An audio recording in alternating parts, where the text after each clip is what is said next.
We have run out of ways to say it, folks. It is really hot outside. That string of triple digits that we warned you about has now arrived here in North Texas. Thanks for being with us for the 4 o'clock news today. I'm Jason Wheeler, here with Kyle Roberts to kick things off. And Kyle, we're in for a string of these, so we might as well just get as comfortable as we can with it. Well, first of all, welcome back. Thank you. You brought the heat with you. I did. Apparently, I should have stayed away. Yeah, you definitely should have. That's why we all get out of town this time of year. Because absolutely right. Yeah, a little miserable outside. You know, it's triple digits of return, but of course, as always here in North Texas, it's not just the heat.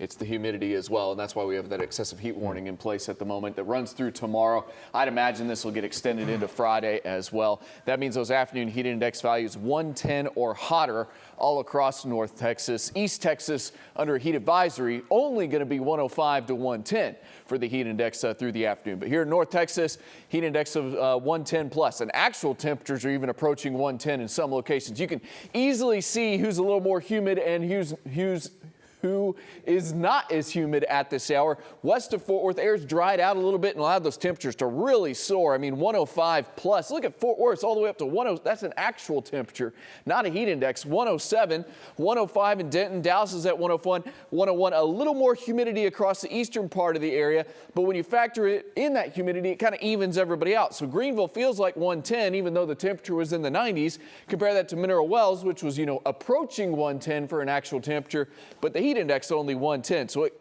feels the same in both locations, but the temperature is drastically different by about 10 degrees or so. That's because of the humidity.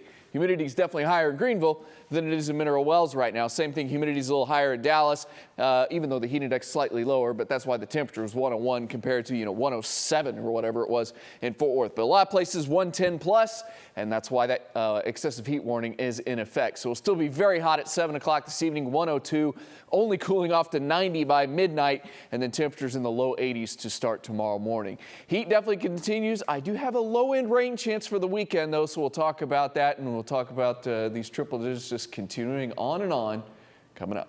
All right, we will see you to get all those details here in just a few minutes, Kyle. Thank you. Some North Texans could see higher water bills before this year is out. Several member cities of the North Texas Municipal Water District could see an 11% increase. The cities include Allen and Frisco, McKinney, Richardson, Plano. The water rate could increase to $3.77 per 1,000 gallons. Now, the Board of Directors still has to vote on the proposal in September. If they approve it, the new rates would go into effect in October.